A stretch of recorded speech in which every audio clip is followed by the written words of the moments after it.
used to be 3 miles below Vicksburg. A recent cutoff has radically changed the position, and Delta is now 2 miles above Vicksburg. Both of these river towns have been retired to the country by that cutoff. A cutoff plays havoc with boundary lines and jurisdictions. For instance, a man is living in the state of Mississippi today. A cutoff occurs tonight, and tomorrow the man finds himself and his land over on the other side of the river, within the boundaries and subject to the laws of the state of Louisiana. Such a thing, happening in the upper river in the old times, could have transferred a slave from Missouri to Illinois and made a free man of him. The Mississippi does not alter its locality by cutoffs alone. It is always changing its habitat bodily. It is always moving sidewise. At Hard Times, Louisiana, the river is 2 miles west of the region it used to occupy. As a result, the original site of that settlement is not now in Louisiana at all, but on the other side of the river in the state of Mississippi. Nearly the whole of that 1,300 miles of old Mississippi River which La Salle floated down in his canoes 200 years ago is good, solid, dry ground now. The river lies to the right of it in places and to the left of it in other places.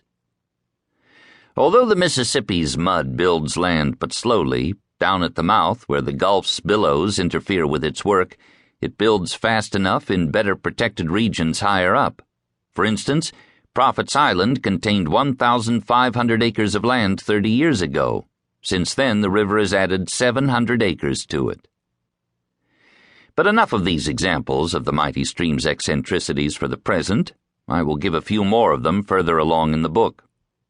Let us drop the Mississippi's physical history and say a word about its historical history, so to speak. We can glance briefly at its slumberous first epoch in a couple of short chapters, at its second and wider awake epoch in a couple more, at its flushest and widest awake epoch in a good many succeeding chapters, and then talk about its comparatively tranquil present epoch in what shall be left of the book.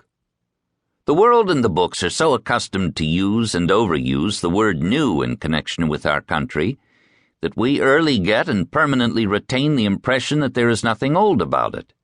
We do, of course, know that there are several comparatively old dates in American history, but the mere figures convey to our minds no just idea, no distinct realization of the stretch of time which they represent.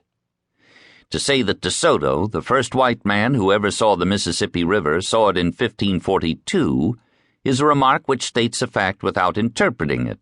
It is something like giving the dimensions of a sunset by astronomical measurements and cataloging the colors by their scientific names.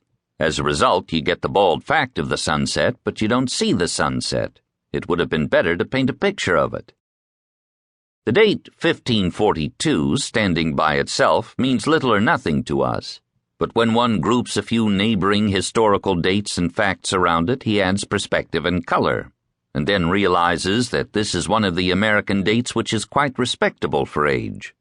For instance, when the Mississippi was first seen by a white man, less than a quarter of a century had elapsed since Francis I's defeat at Pavia, the death of Raphael, the death of Bayard, sans peur et sans reproche, the driving out of the Knights Hospitallers from Rhodes by the Turks, and the placarding of the 95 Propositions, the act which began the Reformation. When De Soto took his glimpse of the river, Ignatius Loyola was an obscure name. The Order of the Jesuits was not yet a year old. Michelangelo's paint was not yet dry on the Last Judgment in the Sistine Chapel. Mary, Queen of Scots, was not yet born, but would be before the year closed. Catherine de' Medici was a child. Elizabeth of England was not yet in her teens. Calvin, Benvenuto Cellini, and the Emperor Charles V were at the top of their fame, and each was manufacturing history after his own peculiar fashion. Margaret of Navarre was writing the Heptameron and some religious books. The first survives, the others are forgotten, wit and indelicacy being sometimes better literature preservers than holiness. Lax court morals and the absurd chivalry business were in full feather, and the joust and the tournament were the frequent pastime of titled fine gentlemen who could fight better than they could spell, while religion was the passion of their ladies, and classifying their offspring into children of full rank and children by brevet their pastime. In fact, all around, religion was in a peculiar